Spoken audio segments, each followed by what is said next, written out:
ठरलं तर मग या मालिकेच्या 22 जानेवारीच्या भागामध्ये अर्जुन सांगत असतो, मम्मा सरप्राईज सांग, त्याशिवाय आम्ही जेवणार नाही. आणि तो आता प्लेटवरती चमचा जोराजोरात वाजवायला लागतो. मग त्याच्यासोबत अस्मिता आणि आता अश्विनसुद्धा सरप्राईज सांग मम्मा, सरप्राईज सांग, त्याशिवाय आम्ही जेवणार नाही असं तालासुरात ओरडायला लागतात. मग मात्र आता कल्पना म्हणते, थांबा थांबा, मी तुम्हाला सगळ्यांना सरप्राईज सांगणार आहे. खरं तर मी अर्जुन आणि सायली या दोघांसाठी सरप्राईज अरेंज केले. या दोघांसाठी मी हॉलिडे पॅकेज बुक केले, या दोघांना हनीमूनला पाठवण्यासाठी. असं म्हटल्यावरती अस्मिताचा चेहरा अचानकपणे पडतो आणि इकडे सायली अर्जुनचा पण आपला पडलेला चेहरा लपवण्यासाठी अर्जुन म्हणतो, ग्रेट मम्मा ग्रेट, तुला कसं कळलं आमच्या मनात काय चाललंय ते. यावरती प्रताप म्हणतो, कल्पना हे तू परस्पर जमवलंस आणि आता हे सरप्राईज आम्हाला देणार. कल्पना म्हणते, हो तर लग्न झाल्यापासून दोघांना निवांतपणा असा भेटलाच नाही ना, म्हणून हा निवांतपणा देण्यासाठी मी हे पॅकेजिंग बुक केले. अर्जुन म्हणतो, खरंच मम्मा तुला मनातलं इतकं सगळं कळतं ना, तुला किती आभार मानू मला कळतच नाही आहे. असं म्हणत अर्जुन आपली एक्साइटमेंट जी नाही आहे ती दाखवण्याचा प्रयत्न करत असतो. सायली विचार करते, नक्की यांचं चाललंय तरी काय. इकडे हनीमूनचं नाव ऐकून मला इतकं तोंडाला फेस आलाय आणि यांचं मात्र काय चाललंय. अश्विन म्हणतो, वा दादा वा, तुमची तर मजाच आहे. म्हणजे मम्माने तुला अगदी भारी सरप्राईज दिलंय. तुझ्या मनातलं ओळखून आता मस्त एकदम सरप्राईज मिळालेलं आहे. अस्मिता म्हणते, काय आहे हे, म्हणजे यांना घरात वेळ नाही का मिळत. घरात पण यांना भरपूर वेळ मिळतो की, मग कशाला हनीमूनला जायला पाहिजे. यावरती कल्पना म्हणते, झालं घरात कोणती एखादी चांगली गोष्ट होत असेल की अस्मिता तुझं तोंड वाकडं झालंच पाहिजे ना. तुझं काय चाललंय. अस्मिता म्हणते, माझं काही नाही चाललेलं आहे, यांना वेळ मिळत नाही म्हटलीस म्हणून मी म्हटलं. यावरती प्रताप म्हणतो, पण कल्पना हे असं अचानक. यावरती कल्पना म्हणते, तुम्ही पण या अस्मिताच्या नादी लागून काहीतरी करू नका.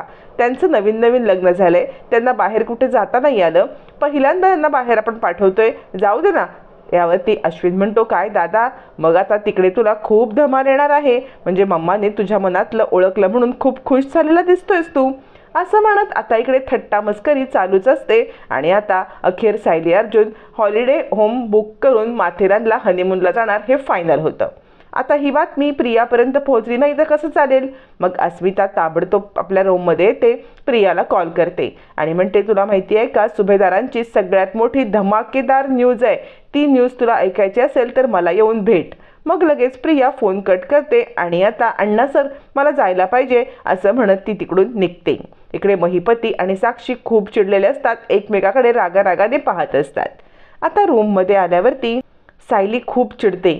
काय अर्जुन सर, म्हणजे ज्या गोष्टीसाठी तुम्ही तिथे विरोध करायला पाहिजे होतात त्याच्या होमध्ये हो मिळसळ होतात तुम्ही, तुमचं चाललंय तरी काय. अर्जुन म्हणतो, अच्छा मग तुम्हाला काय वाटतं, मी असं करायला पाहिजे होतं का की मला हनीमूनला जायचं नाही, आमचं नातं खोटं खोटं आहे, खोटे नवरा बायको आहोत असं बोलायला हवं होतं का. अहो मी एक्साइटमेंट नसती दाखवली तर बाहेर सगळ्यांना कळलं असतं ना की आपण खोटे नवरा बायको आहोत म्हणून. तुम्हाला कळतंय का, हे नाटक मला करावं लागलं. यावरती सायली म्हणते, नाटक इथपर्यंत थांबणार आहे का, आपल्याला तिकडे जाणार आहे. तुम्ही विचार केलात का, यावरती काहीतरी सोल्युशन काढायला पाहिजे. हे आपण करू शकत नाही, लवकरात लवकर काहीतरी सोल्युशन काढा. कळतंय का तुम्हाला, लवकरात लवकर सोल्युशन काढा. असं म्हणत सायली खूप पॅनिक झालेली असते. अर्जुनला जाब विचारत असते. अर्जुन म्हणतो, थांबा, आवरा स्वतःला, 2 मिनिट थांबा, मला काहीतरी वेळ द्या. सायली म्हणते, सर कुठे वेळ आहे आपल्याकडे, आपल्याकडे वेळ नाही आहे. जर का असंच राहिलं ना तर आपल्याला आई कुठे पाठवतील ना, तिकडे मधुचंद्राला जायला लागेल. अर्जुन म्हणतो, मधू भाऊंना, आता मधू भाऊंना भेटायला का बरं मम्मा पाठवेल, तुमचं काय चाललंय, आत्ता आपण कसला विषय काढलाय. यावरती सायली म्हणते, सर मधू भाऊ नाही, मधुचंद्र, ते तुमचं काय असतं ना हनी. यावरती अर्जुन म्हणतो, मून, ओ माझं नसतो काय हनीमून वगैरे, काय बोलताय तुम्ही. यावरती सायली म्हणते, लवकरात लवकर काहीतरी करा, नाहीतर आपल्याला ते मधुचंद्राला पाठवतील ना. असं म्हटल्यावरती अर्जुन म्हणतो, तुम्ही इथं काय माझं मराठी सुधारायला बसलात का, सारखं सारखं काय आपलं मराठीतले जडजड शब्द वापरताय. थांबा, एक्साइट होऊ नका, मी बघतो काय करायचं ते. असं म्हणत अर्जुन सायलीला तर शांत करतो, पण इकडे काय उपाय करायचा हे मात्र त्याला काही सुचतच नसतं. तोपर्यंत अस्मिता इकडे आता भेटते प्रियाला आणि आता म्हणते, तुला काय सांगू, घरामध्ये कसले वारे वाहत आहेत ते. अगं मम्माने हॉलिडे होम बुक केलंय, म्हणजे हॉलिडे पॅकेज बुक केलंय माथेरानला, आणि ती सायली अर्जुनला तिकडे पाठवते आहे हनीमूनसाठी, कळतंय का तुला. असं म्हणत घरात घडलेला सगळा प्रकार प्रियासमोर आल्यावर ती प्रियाला जबरदस्त धक्का बसतो. ती म्हणते, 1 मिनिट अस्मिता, काय बोलतेस तू? म्हणजे ते दोघं खरे नवरा बायको नाही आहेत ना, ते फक्त ॲक्टिंग करतायत ना, मग ते हनीमूनला कसे जातील? यावरती अस्मिता म्हणते तेच तर तुला सांगते आणि हेच आपल्याला शोधून काढायचं आहे. तुला मी याच्यासाठीच बोलवलेलं आहे. यापेक्षा चांगली संधी आपल्याला मिळणार नाही आहे. म्हणजे आत्तासुद्धा जेव्हा मम्माने सांगितलं तेव्हा एवढी काय त्यांच्या चेहऱ्यावरती एक्साइटमेंट नव्हती. आपल्याला तेच शोधून काढायचं आहे की ते खरे नवरा बायको आहेत किंवा नाही, आणि ही संधी आपल्याला चालून आले ही उत्तम संधी आहे. तुला काय वाटतं? यावरती प्रिया म्हणते संधी तर उत्तम आहे, पण मला ना ज्या हॉलिडे होम बुक केलं किंवा माथेरानचं जे रिसॉर्ट बुक केलं त्यांच्यासाठी कल्पना आम्ही ना त्याचा पत्ता दे, तो पत्ता दे, मग ना मी बघते काय करायचं ते. मी सुद्धा त्यांचा पाठलाग करून ते खरे नवरा बायको नाही आहेत हे सिद्ध नाही केलं तर नाव नाही सांगणार तन्वी किल्लेदार. असं म्हणत प्रिया आता त्या हॉलिडे रिसॉर्टचा पत्ता अस्मिताला पाठवायला सांगते आणि पाठोपाठ पाठलाग करत सायली अर्जुनच्या माथेरानला जायचं प्लॅनिंग करते, जेणेकरून त्यांच्यामधील वागणं बोलणं लक्षात घेऊन ते खरे नवरा बायको नाही आहेत हे लवकरात लवकर सिद्ध करायचं असतं. प्रिया म्हणते तू काही काळजी करू नको, फक्त एकदा मला पत्ता पाठव, पुढचं सगळं मी प्लॅन करते. अस्मिता म्हणते तर मी कशासाठी आहे, तुला पत्ता लवकरात लवकर मी देणार.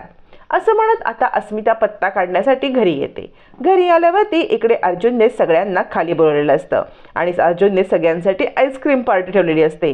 तो सगळ्यांना खाली बोलवतो आणि म्हणतो मी सगळ्यांसाठी आईस्क्रीम पार्टी अरेंज केले. अश्विन म्हणतो काय काय निमित्त काय? यावरती प्रताप म्हणतो अरे अश्विन, आईस्क्रीम पार्टीला काही निमित्त लागतं का? अश्विन म्हणतो नाही डॅड, आज तरी निमित्त आहे मात्र खरं. म्हणजे बघा ना, इकडे दादा आणि बहिणीचं हनीमूनचं पॅकेज बुक झालंय आणि तिथपासून दादा इतका एक्सायटेड आहे की याच एक्साइटमेंटमध्ये त्याने आपल्यासाठी आईस्क्रीम पार्टी ठेवले. अर्जुन म्हणतो हो तर एक्सायटेड तर मी खूप आहे, म्हणजे ना खूप धमाल करणार आहे. मम्मानी हे पॅकेज बुक करून मला तर खूप सरप्राईज दिले. पण मम्मा मी ना हे हॉलिडे होमचं हॉटेल पाहत होतो, तर मला असं वाटतंय ना हे हॉटेल ना माथेरानमध्ये एकाच साईडला आहे. म्हणजे आम्हाला साईट सीन वगैरे करायचे असतील ना तर हे खूप लॉंग कट पडेल. त्यामुळे मला वाटते सध्या हे राहू दे, नंतर एखादं चांगलं रिसॉर्ट बघून आपण बुक करूया जिथून साईट सीन वगैरे आपल्याला पाहता येतील किंवा साईट सीन जवळ पडतील. यावरती अश्विन म्हणतो दादा काय बोलतोयस तू? तिकडे जाऊन तुम्ही दोघं जण साईट सीन पाहणार आहात का? अरे रूम महत्त्वाची, रूम चांगली असली की झालं, कारण तुम्ही तिकडे गेल्यावर ती रूमच्या बाहेर सुद्धा पडणार नाही आहात. असं म्हणत आता मात्र अश्विन चांगलाच चिडवतो. कल्पना म्हणते ए काय चाललंय, दादा आहे ना तुझा तो, दादाशी असं बोलतात का? अर्जुन म्हणतो अगं त्याचं काय आहे ना, अजून एक महत्त्वाचा प्रॉब्लेम झालाय, ते म्हणजे मला ना असं बाहेर गेल्यावरती थाय मेक्सिकन असं फूड लागतं, पण हे रेस्टॉरंट इंडियन दिसतंय का, इथे फक्त इंडियन खाणं मिळेल का? त्यामुळे सध्या नको जाऊया, नंतर एखादं थाय आणि मॅक्सिकन रेस्टॉरंट फूड मिळेल असं बघू आणि ते बुक करू. असं म्हणत आता इकडे अर्जुन हे टाळत असतो. यावरती आता इकडे अस्मिता म्हणते काय रे, म्हणजे तुला हनीमूनला जायचं नाही आहे का, म्हणून ह्या सगळ्या गोष्टी करू करून तू टाळतोयस का? अश्विन म्हणतो काय बोलतेस अस्मिताई? कल्पना म्हणते अस्मिता गप्प बस. अश्विन म्हणतो कोणत्याही कपलला हनीमूनला जाण्यासाठी का नाही आवडणार? आणि अर्जुन दादा तर खूप एक्सायटेड होता ना सकाळी. कल्पना म्हणते अर्जुन तुला माहिती आहे का, हे रेस्टॉरंट ना आपले विश्वनाथ काका आहेत ना त्यांचं आहे, म्हणजे तुझ्या बाबांचे मित्र, त्यामुळे त्या रेस्टॉरंटमध्ये तुला जे हवे ते सगळं मिळेल.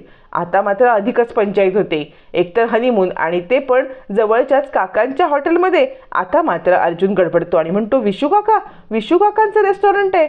यावरती प्रताप म्हणतो हो, म्हणजे ज्या वेळेला तुझ्या आईने हे बुक केलं ना तेव्हा मला सांगितलं नव्हतं, पण आता बुकिंग पाहिल्यावरती मला कळते की ते विश्वनाथचंच हॉटेल आहे. आता मात्र खूप मोठा धक्काच बसतो अर्जुनला.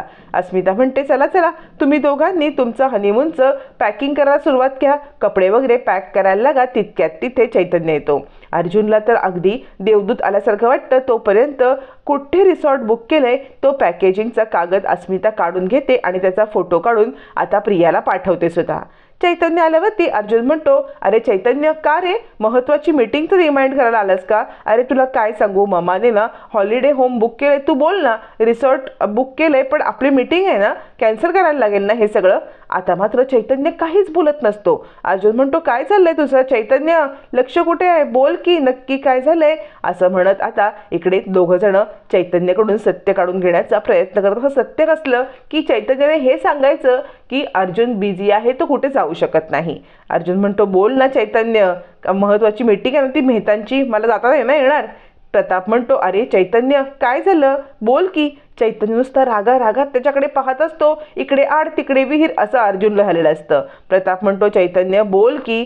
यावरती कल्पना म्हणते, चैतन्य काय बोलणार, मी सांगते की. मी ज्या वेळेला माथेरानचं बुकिंग केलं होतं त्यावेळेला चैतन्याला कॉल केले होते, महत्त्वाच्या डेट्स वगैरे विचारल्या आणि मगच बुकिंग केलं होतं.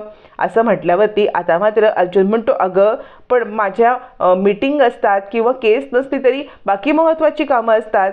कल्पना म्हणते, ती महत्त्वाची कामं तर होतच राहतील, कारण ना तुमचं हे सुद्धा महत्त्वाचं काम आहे. आल्यावरती सगळी कामं कर आणि एखाद दुसरी मीटिंग असेल चैतन्य अटेंड करेल. अखेर फायनली आता हनीमूनचं ठरतं. मग रूममध्ये येऊन अस्मिता इकडे आता सायलीला भडकवत असते आणि म्हणते, वा वा वा, तुमचा आता हनीमून होणार आहे, म्हणजे येताना तुम्ही मम्मासाठी गुड न्यूज घेऊनच येणार. सायली चांगलीच घाबरते.